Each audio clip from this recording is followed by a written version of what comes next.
Assalamualaikum teman-teman. Perkenalkan, nama saya Nur Afni Safarina, mahasiswi jurusan Bimbingan dan Konseling Universitas Negeri Surabaya. Nah, kali ini saya akan menjelaskan mengenai salah satu teknik atau metode yang digunakan dalam bimbingan dan konseling karir, yaitu teknik karya wisata.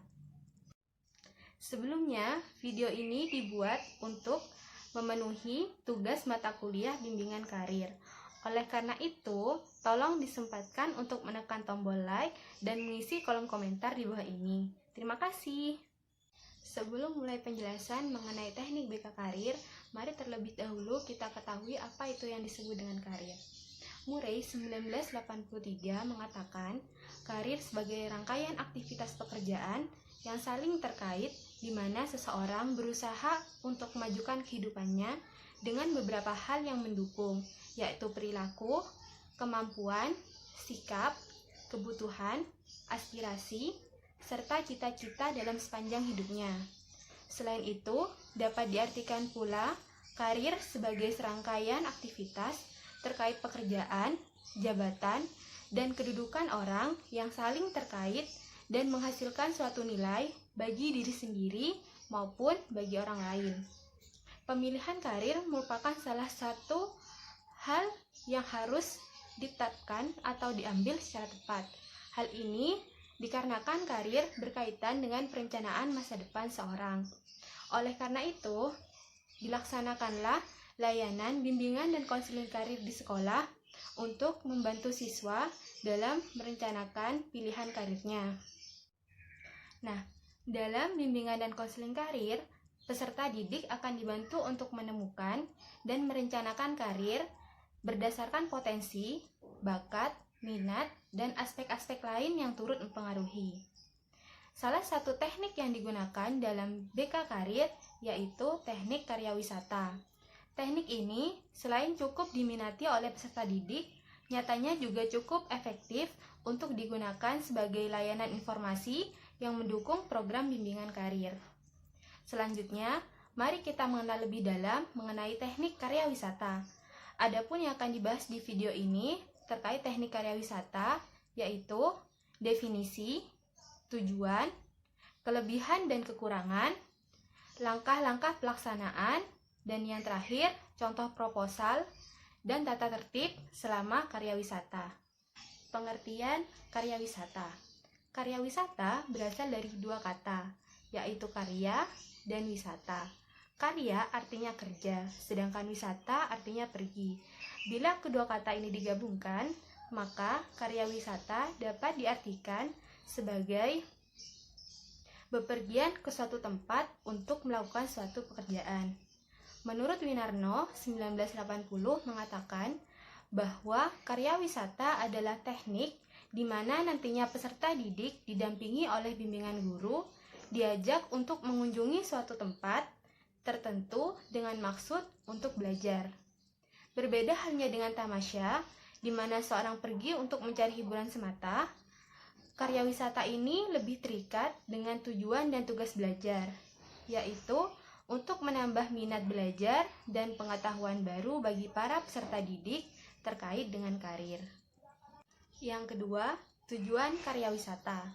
Tujuan diadakannya karya wisata ialah sebagai berikut. Pertama, melengkapi pengetahuan yang diperoleh dari sekolah dengan pengalaman konkret. Kedua, merangsang peserta didik untuk belajar memecahkan persoalan masalah yang dihadapinya dan berpikir kritis.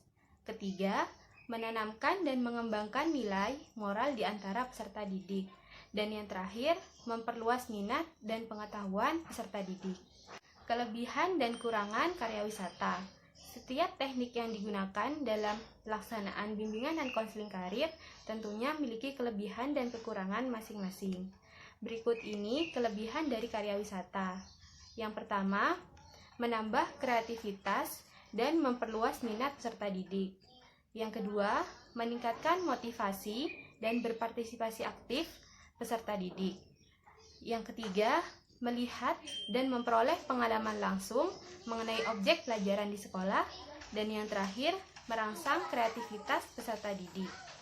Sedangkan kelemahan karya wisata antara lain memerlukan persiapan yang lama dan perencanaan yang matang, memerlukan keterlibatan banyak pihak, memerlukan pengawasan yang lebih ketat terhadap aktivitas peserta didik, biaya yang tidak sedikit, dan yang terakhir, unsur rekreasi yang seringkali diutamakan menjadi prioritas dibandingkan dengan unsur belajar itu sendiri. Yang keempat, langkah-langkah pelaksanaan teknik karya wisata. Menurut Taya Yusuf dan Syaiful Anwar, 1995, agar metode karya wisata dapat terlaksana dengan efektif, maka perlu diperhatikan langkah-langkah sebagai berikut. Yang pertama, merumuskan tujuan yang hendak dicapai secara matang. Yang kedua, dapat mempertimbangkan segi untung rugi serta manfaat karya wisata yang dilaksanakan.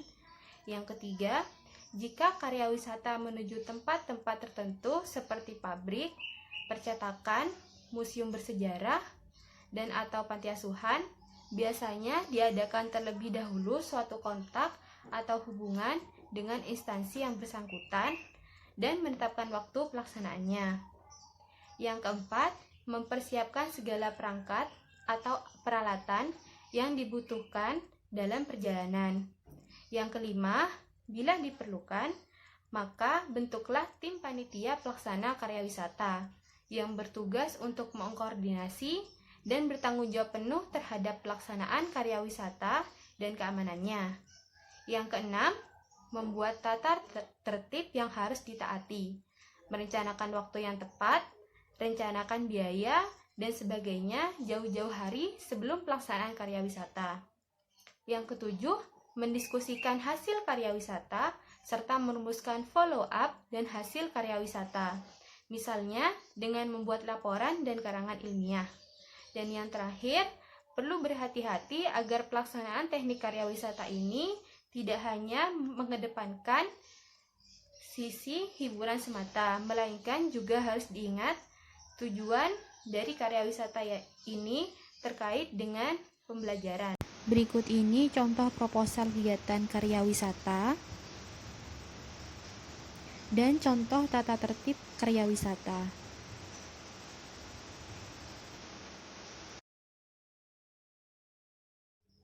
Sekian video mengenai teknik karya wisata ini. Semoga bermanfaat untuk teman-teman sekalian dan terima kasih telah menonton video ini.